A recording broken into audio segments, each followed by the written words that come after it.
एकादशी 2024 योगिनी एकादशी व्रत इस कथा के बिना है अधूरा, पापों से मिलेगी मुक्ति। धार्मिक मान्यता है कि योगिनी एकादशी व्रत कथा का पाठ करने से जातक को सभी तरह के पापों से मुक्ति मिलती है, साथ ही श्री हरि की कृपा प्राप्त होती है और शुभ फल की प्राप्ति होती है। कहा जाता है कि एकादशी व्रत बिना कथा का पाठ करने से अधूरा माना जाता है। आइए पढ़ते हैं योगिनी एकादशी की व्रत कथा। एकादशी तिथि सभी शुभ तिथियों में से एक है। यह तिथि भगवान विष्णु को समर्पित है। हर माह में 2 बार एकादशी व्रत किया जाता है। आषाढ़ माह के कृष्ण पक्ष की एकादशी को योगिनी एकादशी के नाम से जाना जाता है।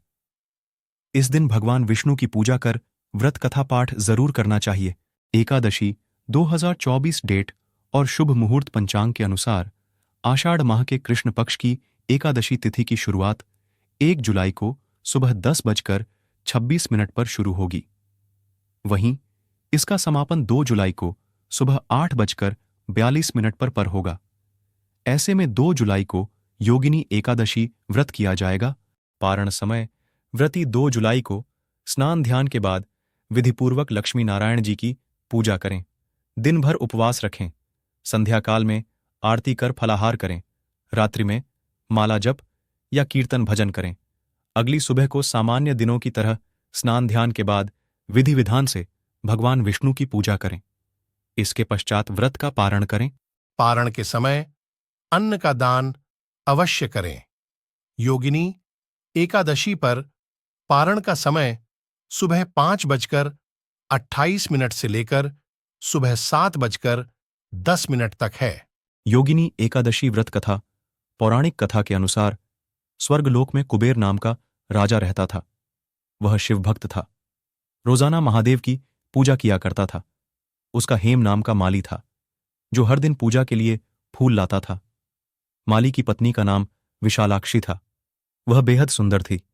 एक बार जब सुबह माली मानसरोवर से फूल तो ढकर लाया, लेकिन कामासक्त होने की वजह से वह अपनी स्त्री से हास्य विनोद करने लगा।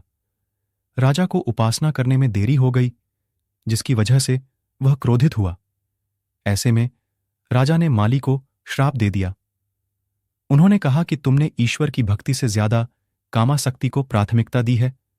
तुम्हारा स्वर्ग से पतन होगा और तुम धरती पर स्त्री वियोग और कुष्ठ रोग का सामना करोगे। इसके बाद वह धरती पर आ गिरा, जिसकी वजह से उसे कुष्ठ रोग हो गया और उसकी स्त्री भी चली गई। वह कई वर्षों तक धरती पर कष्टों का सामना करता रहा। एक बार माली को मार्कंडेय आर्षि के दर्शन हुए। उसने अपने जीवन की सभी परेशानियों को बताया। आर्षि माली को बातों को सुनकर आश्चर्य हुआ। ऐसे में मार्कंडेय आर्षि ने उसे योगिनी एकादशी के व्रत के महत्व के बारे में बताया।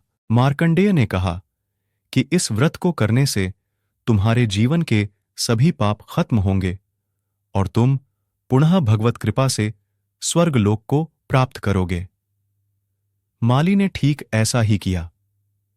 भगवान विष्णु ने उसके समस्त पापों को क्षमा करके उसे पुनः स्वर्ग लोक में स्थान प्रदान किया।